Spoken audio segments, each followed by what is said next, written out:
So I'm here with Murray Dixon, who I would like to acknowledge. Murray, I acknowledge you for really, getting things started with JCI New Zealand, and providing a massive helping hand for Christchurch and Auckland to launch again. I realise how important this is for you, for the future of your kids, and I really want to acknowledge that you make a difference here. So why did you do it? Well, first off, thanks, but the thanks isn't necessary. If you have a passion and a dream, then you pursue it, and it's as simple as that. As I said in my speech tonight, I took a step early on in my JCI career, and it led me on a journey that I will be forever thankful for. It's given me so many different opportunities in my life, and it's been sad that those opportunities have been lost for young people in New Zealand over the last decade because the organisation wasn't in a strong position. It's about rebranding, it's about rebuilding, and it's about creating a template for young people today to create a vision and a direction for what they require for the future, because their future is different to where I was back when I created mine. As simple as that. Yeah. And one of the key things for tonight was peace around the world, and that was one of the reasons why JCI, the international organisation, was formed. Tell us why that came about and why it's important today. I think it's still relative. I think if you look at any Miss World competition, everyone says, I want world peace, which is a bit of a cliche. But it came out of the war era, of the devastation what it caused, not only a single country, but multiple countries. And I think it was the brotherhood of the war and the camaraderie that those soldiers went through on the battlefield that they wanted to bring home, but they wanted to fulfill it within society in a peaceful manner as opposed to having to fight for it.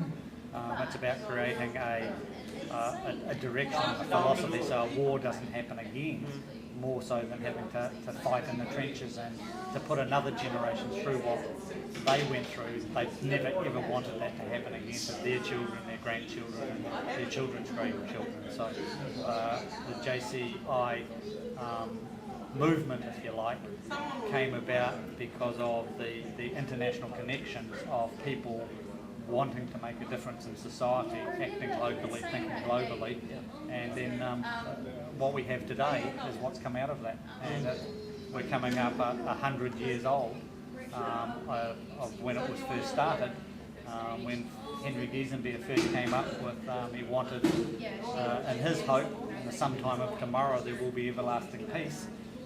In 2015, we will be 100 years since that statement was made. So it is still as relevant today as it was back then. And I think one of the big themes that I'm really getting from you and your history with JCI was that fellowship theme. Yep. I think it plays a huge role in everlasting peace, because once you're connected to each other, the community, and internationally all around the world, you really have that power to be connected to each other. Absolutely. I think if you ask any JC member who has aged out of the organisation, one of the dearest things they hold on to is the fellowship and the friendships they've made. From my perspective personally, I have friendships all around the world, and they are friendships that I hold very dear. I've often used an example that I could pick up a phone, make a phone call, and know someone would be at an airport to greet me as a JC friend, not for any other reason. It doesn't matter about business, it's about the friendship that's been created through someone I met at JC conference. And that's very powerful, to know that you carry that on long after you leave the JCI organisation.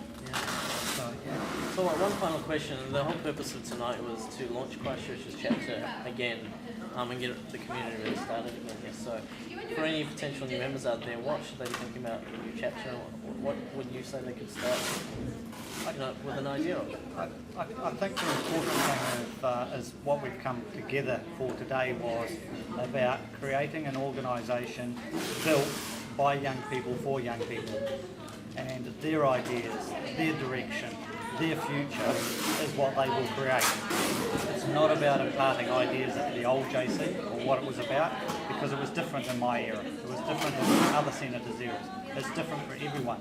So it's about them taking that first step and creating their journey on a path that will inspire them, and hopefully in 10, 15, 20 years they will be sitting here like I am saying the same thing to you young Jaycee, inspire them to start their journey, because that's what it's about. It's about giving them the same opportunities that I have. As simple as that. I can see the inspiration that you're even for yourself, and for me, I acknowledge you for all this that you're doing. It's not even for yourself. No.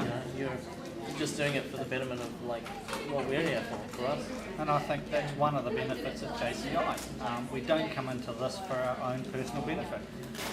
Yes, you gain benefits by belonging to this organisation, but you don't start out by joining so that I can get personal benefit from it.